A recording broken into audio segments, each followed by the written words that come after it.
Ce matin. Durant tout ce mois de janvier, nous avons eu différents enseignements sur le thème « J'aime mon Église ». C'était le thème de la semaine de jeûne et prière. Et puis, on a continué dans les enseignements qui ont suivi de parler de ce thème « J'aime mon Église ». Parce que l'amour, c'est un message qui est central dans la Bible. Le message de l'Évangile, c'est en effet un double message d'amour. C'est un message d'amour vertical entre Dieu et les hommes. Et c'est aussi un message d'amour horizontal entre les êtres humains entre eux. Aussi, ce matin, j'aimerais continuer de parler de l'amour, et plus particulièrement de ce que la Bible appelle la loi royale de l'Écriture.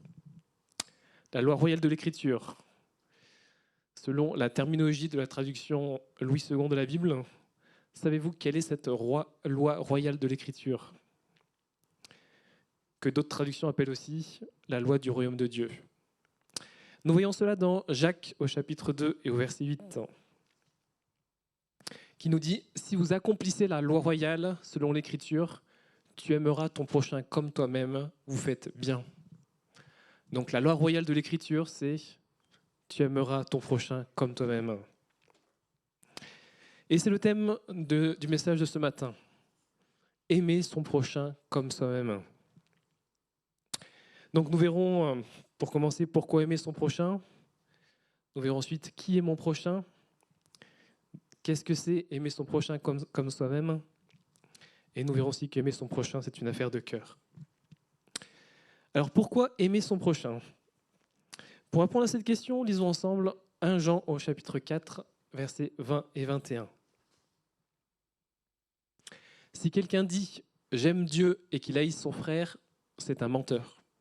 Car celui qui n'aime pas son frère qu'il voit, comment peut-il aimer Dieu qu'il ne voit pas? Et nous avons de lui ce commandement que celui qui aime Dieu aime aussi son frère. Aussi, ce passage nous enseigne que l'amour de notre prochain est intimement lié à l'amour que nous avons pour Dieu. Si nous aimons Dieu, nous aimons aussi notre prochain. Aimer son prochain comme soi-même, c'est un commandement qui est présent dans la Bible, à la fois dans l'Ancien Testament et aussi dans le Nouveau. Dans le Nouveau Testament, Jésus a dit que le plus grand commandement, c'est d'aimer Dieu de tout son cœur, de toute son âme, de toute sa force et de toute sa pensée, et d'aimer son prochain comme soi-même. Ainsi, aimer son prochain comme soi-même est une expression concrète de l'amour pour Dieu, car si nous aimons Dieu, nous mettons en pratique ses commandements. De plus, la Bible enseigne que l'amour pour son prochain reflète la nature même de Dieu. Dans 1 Jean chapitre 4, versets 7 et 8, il est écrit que l'amour vient de Dieu et que celui qui aime est né de Dieu et connaît Dieu. Ainsi, aimer son prochain est une manière de manifester l'amour divin dans le monde. Enfin, la Bible nous enseigne que l'amour pour notre prochain est essentiel pour vivre en harmonie et en paix. En aimant notre prochain, nous contribuons à construire des relations saines, à promouvoir la justice et à apporter du réconfort à ceux qui sont dans le besoin. Alors pourquoi aimer son prochain comme soi-même? Parce que c'est un commandement de Dieu, parce que si nous aimons Dieu, nous aimons notre prochain, et parce que ça contribue à vivre de bonnes relations les uns avec les autres. Aimer son prochain comme soi-même. Aimer son prochain. Qui est notre prochain? Qui devons-nous aimer comme nous-mêmes? Est-ce les membres de nos familles? Est-ce les membres de notre Église?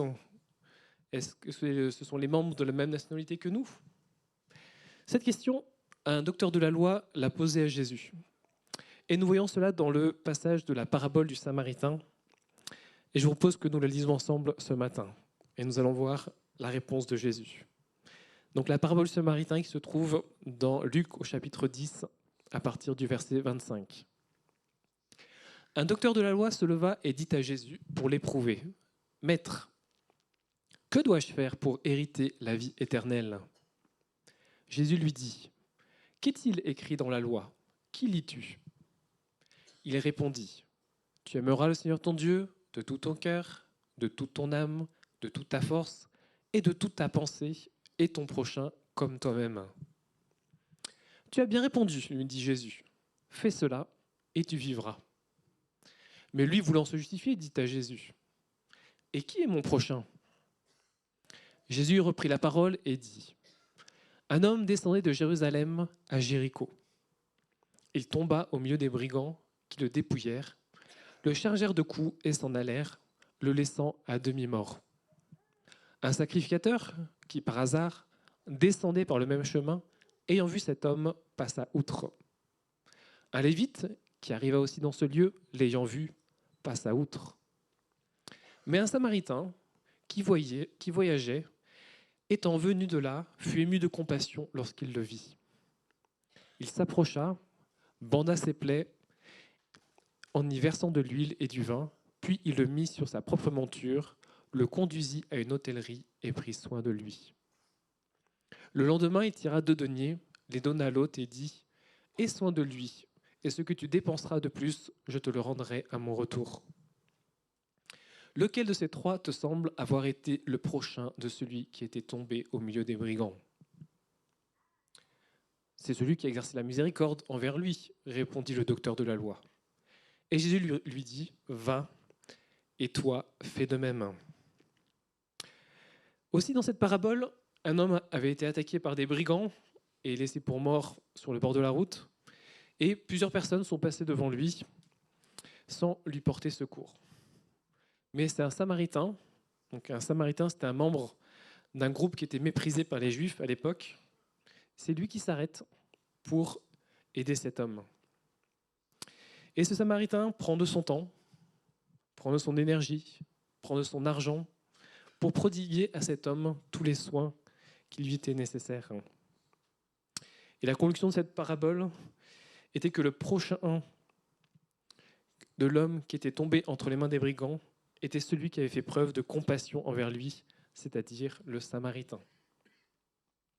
Cette parabole nous enseigne que notre prochain ne se limite pas à nos proches ou à ceux qui nous ressemblent, mais elle inclut toute personne dans le besoin à qui nous pouvons apporter de l'aide, même si elle est différente de nous ou même si nous ne sommes pas d'accord avec elle.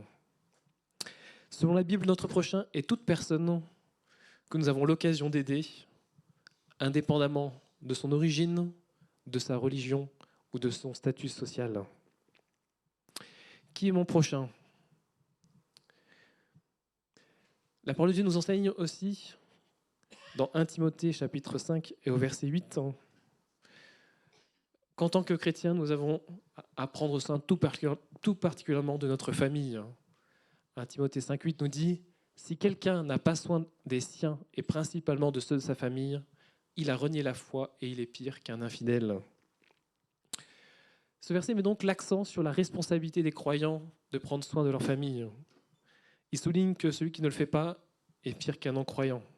Cela montre l'importance de la responsabilité familiale et de la bienveillance envers les membres de nos familles, que ce soit envers nos parents, que ce soit envers nos enfants, que ce soit envers nos conjoints. Donc notre prochain, c'est aussi notre famille. Et nous voyons aussi que notre prochain, c'est aussi l'étranger. Nous voyons cela dans Lévitique, chapitre 19, versets 33 et 34. Si un étranger vient séjourner avec vous dans votre pays, vous ne l'opprimerez point. Vous traiterez l'étranger en séjour parmi vous comme un indigène du milieu de vous. Vous l'aimerez comme vous-même, car vous avez été étranger dans le pays d'Égypte.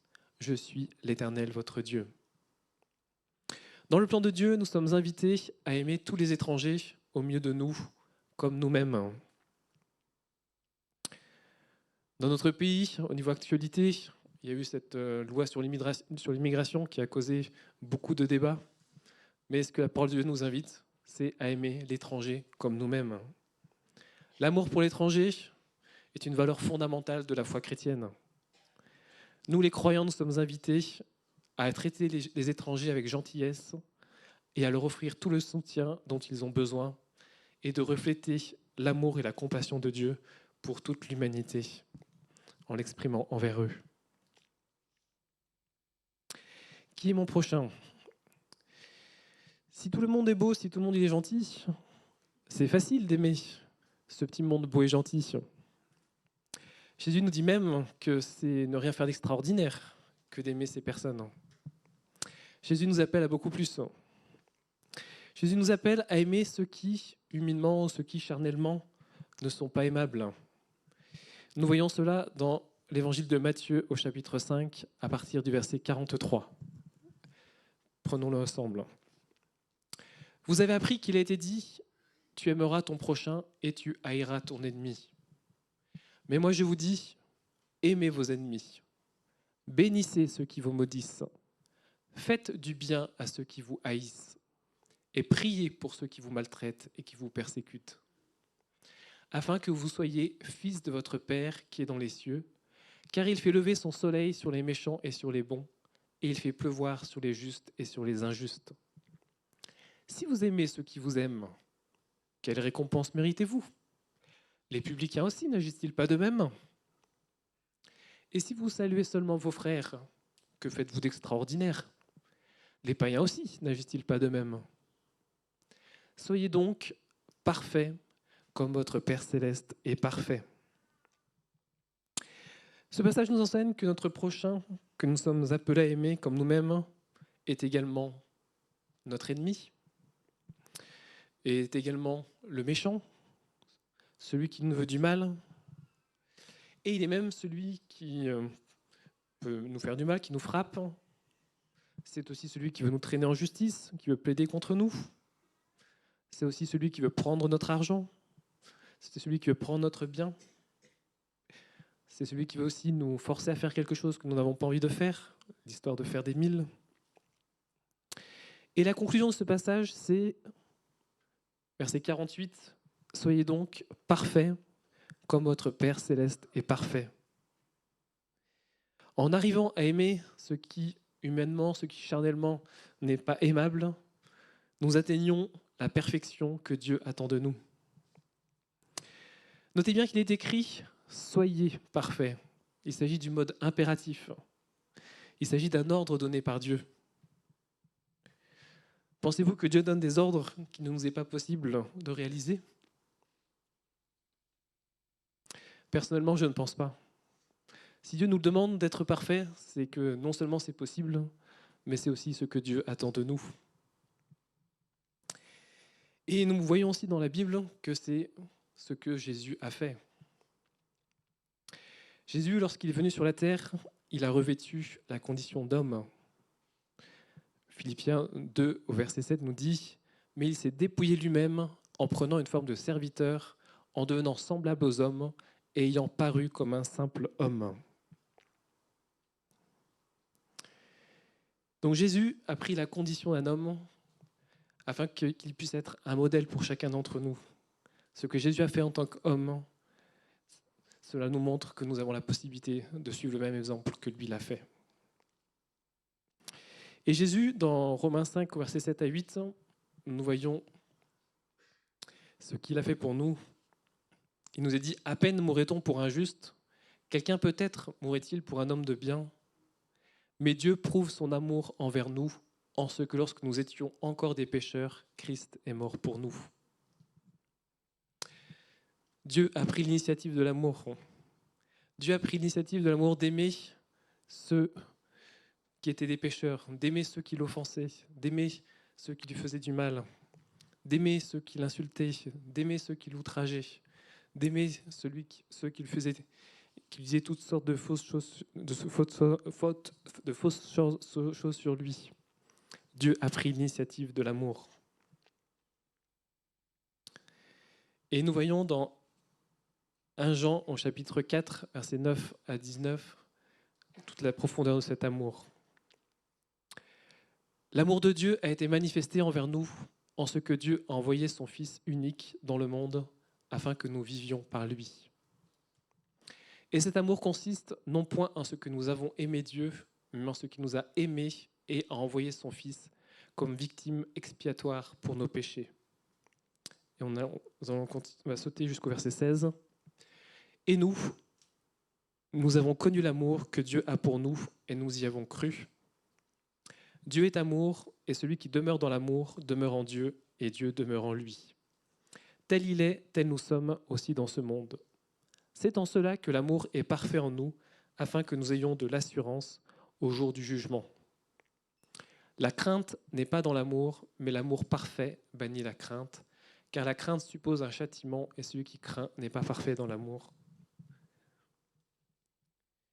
Verset 19, pour nous, nous l'aimons parce qu'il nous a aimés le premier. Pour nous, nous l'aimons parce qu'il nous a aimés le premier. C'est ce que ce passage nous encourage, de faire comme Jésus. Nous aimons Jésus parce qu'il nous a aimés le premier, alors que nous étions encore des pécheurs. Et de la même manière, nous sommes invités à aimer ceux qui sont encore des pécheurs, pour qu'ensuite, ils puissent être transformés et nous aimer aussi. Alors, aimer les autres comme soi-même, qu'est-ce que cela implique pratiquement ? Pour répondre à cette question, je propose que nous lisons Matthieu 25 à partir du verset 34, qui nous dit « Alors le roi dira à ceux qui seront à sa droite, « Venez, vous qui êtes bénis de mon Père, prenez possession du royaume qui vous a été préparé dès la fondation du monde. Car j'ai eu faim et vous m'avez donné à manger.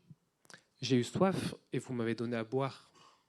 J'étais étranger et vous m'avez recueilli. J'étais nu et vous m'avez vêtu. J'étais malade et vous m'avez visité. J'étais en prison et vous êtes venu vers moi. » Les justes lui répondront, « Seigneur, quand avons-nous vu avoir faim et t'avons-nous donné à manger? Ou avoir soif et t'avons-nous donné à boire? Quand avons-nous vu étranger et t'avons-nous recueilli? Ou nu et t'avons-nous vêtu? Quand avons-nous vu malade ou en prison et sommes-nous allés vers toi? » Et le roi leur répondra, « Je vous le dis en vérité, toutes les fois que vous avez fait ces choses à l'un de ces plus petits de mes frères, c'est à moi que vous les avez faites. » Tout ce que l'on fait pour les autres, c'est ce que nous faisons aussi à Dieu. Et donc dans ce passage, nous avons différentes formes très pratiques d'exprimer notre amour pour notre prochain. Et il nous est parlé ici de donner à manger à ceux qui ont faim, donner à boire à ceux qui ont soif, de recueillir les étrangers, de vêtir ceux qui n'avaient pas d'habits, de visiter les malades, de visiter ceux qui sont en prison. Aimer son prochain comme soi-même. Qu'est-ce que cela signifie? Cela signifie traiter les autres avec le même amour, le même respect et la même considération que nous nous portons à nous-mêmes. Cela implique de faire preuve d'empathie, de compassion et de bienveillance envers les autres, tout comme nous le ferions pour nous-mêmes. Aimer les autres comme soi-même, c'est un appel à agir avec gentillesse, avec générosité, avec souci pour le bien-être des autres, en reconnaissant la valeur égale de chacun. Pratiquement, comment est-ce que nous nous aimons nous-mêmes? Nous nous lavons, nous mangeons notre faim, nous buvons de l'eau, nous nous payons un toit avec de l'eau courante, avec de l'électricité, avec même de l'eau chaude courante. Nous nous reposons, nous prenons des vacances, nous mettons des vêtements, nous achetons des produits de confort. Et puis vous pouvez ajouter d'autres choses à cette liste. Aimer son prochain comme soi-même, c'est permettre aux autres la même chose que nous permettons à nous-mêmes. Aimer son prochain comme soi-même, c'est par exemple lui permettre de se laver s'il n'en a pas la possibilité. C'est lui permettre de manger à sa faim. C'est lui permettre d'avoir de l'eau à boire. C'est lui permettre de se payer un toit pour dormir, avec tout ce que j'avais dit, eau courante, eau chaude, électricité. C'est lui permettre de se reposer s'il en a besoin, de lui permettre de prendre des vacances, de lui permettre d'acheter des vêtements pour se vêtir et d'acheter des produits de confort dont il a besoin. Aimer son prochain. Aimer son prochain, ce qui est important d'aimer son prochain, c'est de le faire avec le cœur et non pas l'aimer simplement pour faire des actes. 1 Corinthiens chapitre 13 au verset 3 nous dit « Et quand je distribuerai tous mes biens pour la nourriture des pauvres, quand je livrerai même mon corps pour être brûlé, si je n'ai pas la charité, si je n'ai pas l'amour, cela ne sert de rien. Ce qui est important lorsque nous faisons des actes pratiques envers notre prochain, tout ce que nous avons cité notamment tout à l'heure, c'est de ne pas le faire pour le faire, mais c'est de le faire avec l'amour. Puisque la parole de Dieu nous dit que Jésus discerne toutes les pensées et toutes les intentions des cœurs. Jésus, quand il agissait, il était toujours motivé par la compassion. Dans l'évangile de Matthieu, nous voyons 5 fois que Jésus était ému de compassion. Et à chaque fois, c'est après avoir été ému de compassion qu'il a été poussé à l'action et qu'il est intervenu. Si nous prenons juste un exemple, dans Matthieu 14, quand il sortit de la barque, il vit une grande foule et il fut ému de compassion pour elle et il guérit les malades. Jésus a été ému de compassion et il a agi, il a guéri les malades. Qu'est-ce que la compassion ? La compassion, si on prend la définition dictionnaire, c'est un sentiment qui incline à partager les maux et les souffrances d'autrui. Ça vient du latin comme, qui veut dire avec, et passion, qui est l'action de souffrir. C'est donc l'action de souffrir avec. La compassion, c'est un sentiment qui porte à reconnaître et à prendre part à la douleur et aux souffrances d'autrui. C'est une attitude qui nous porte à être sensibles à la souffrance de l'autre.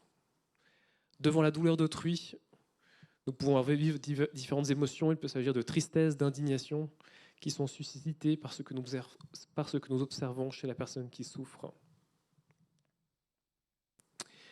Ce qui est important quand nous faisons du bien aux autres, c'est de le faire toujours avec une bonne attitude de cœur et non pas de le faire pour être vu.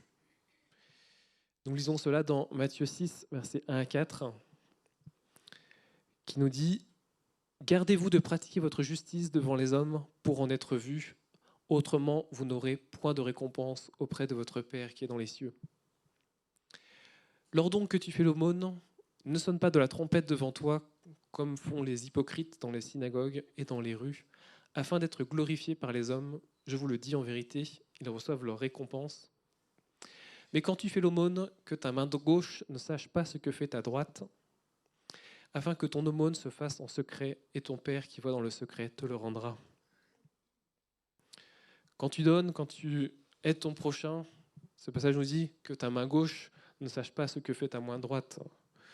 Donc si ta main gauche ne se fait pas ce que fait ta main droite, à combien plus forte raison ton prochain, celui qui est à côté de toi, ne sait pas l'aide que toi tu as apportée à l'autre. Faire du bien, non pas pour être vu, mais faire du bien avec une bonne attitude de cœur. Quand nous faisons du bien, il faut aussi veiller à ne pas chercher à se comparer en se disant ah, « moi je fais plus de bien que les autres ». Pensez, la parole de Dieu nous enseigne à toujours regarder les autres avec humilité, à toujours regarder les autres comme étant au-dessus de nous-mêmes. Faisons du bien, non pas en cherchant, en comparant le bien que nous faisons à celui que les autres font aux autres.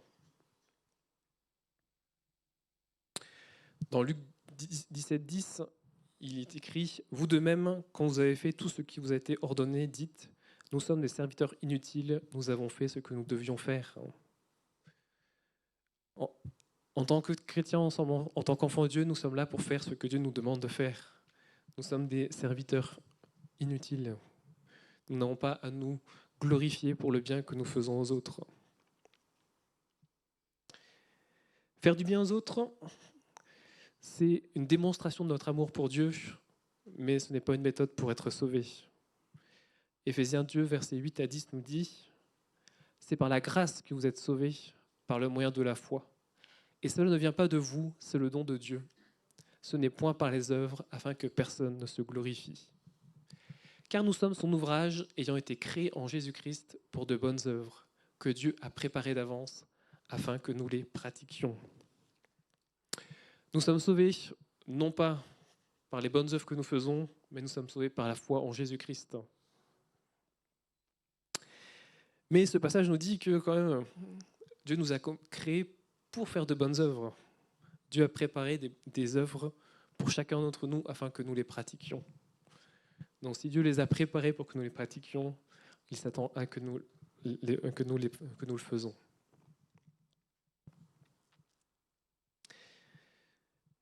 Aimer son prochain comme soi-même.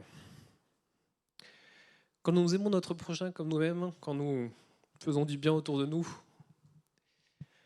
cela peut engendrer parfois de l'incompréhension autour de nous, dans notre entourage.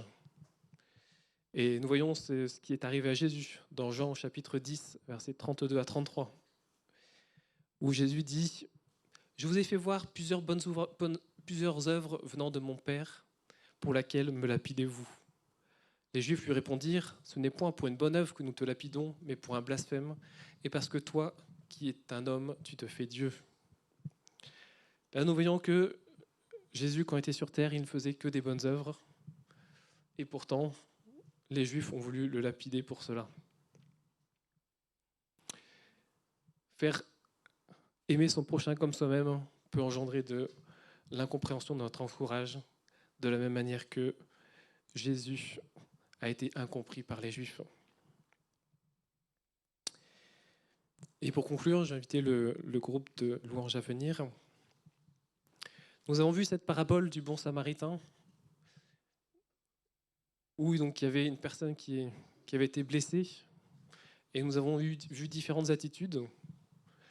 Il y avait cette attitude du sacrificateur qui est passé outre, qui a ignoré. Il y avait cette attitude du lévite qui est passé outre et qui a ignoré. Et il y avait cette attitude du samaritain qui a vu le besoin, qui a eu compassion et qui a aidé cette personne dans le besoin. Et pour conclure, je vous propose que nous puissions réfléchir. Et nous, quelle est notre attitude lorsque nous voyons des personnes dans le besoin?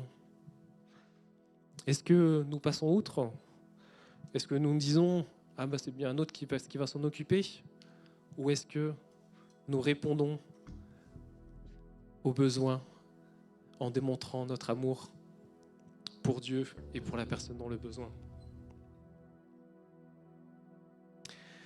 Thomas à Kempis, qui est un moine néerlandais du Moyen-Âge, et qui écrit notamment un livre intitulé « L'imitation du Christ », a donné la citation suivante. « L'amour ne ressent aucun fardeau, se moque des difficultés, tente ce qui est au-dessus de ses forces et ne prétexte jamais l'impossible, parce qu'il croit que tout lui est permis et que tout est possible. » L'amour se moque des difficultés. Quand on aime notre prochain, même si c'est difficile de l'aider, on met en pratique et on aide la personne dans le besoin. Nous avons été créés pour de bonnes œuvres. Mettons en pratique les bonnes œuvres que Dieu a prévues pour nous.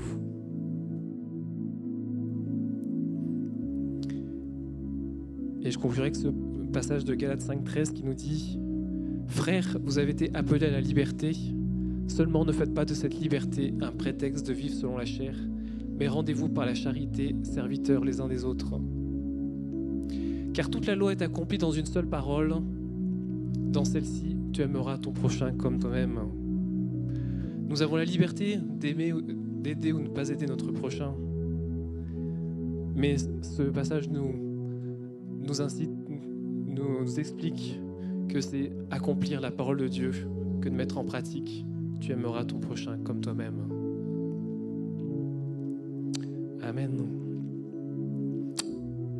Oui, Seigneur, merci parce que lorsque tu es sur cette terre, tu as démontré ton amour envers les autres. Tu as été revêtu de compassion pour tous celles et ceux qui souffraient. Tu as agi pour guérir, pour restaurer, pour encourager. Je te prie, Seigneur, que tu puisses nous remplir, Seigneur, de ce même amour. Que nous soyons remplis de ton Saint-Esprit, de le Saint-Esprit qui nous donne cet amour à partager autour de nous. Seigneur, je te prie de renouveler notre amour pour les autres, jour après jour. Que nous puissions prendre du temps chaque jour pour être renouvelés par ta parole, pour être encouragés par toi et pour être guidés dans tes voies, Seigneur. Nous te bénissons, Seigneur. Amen.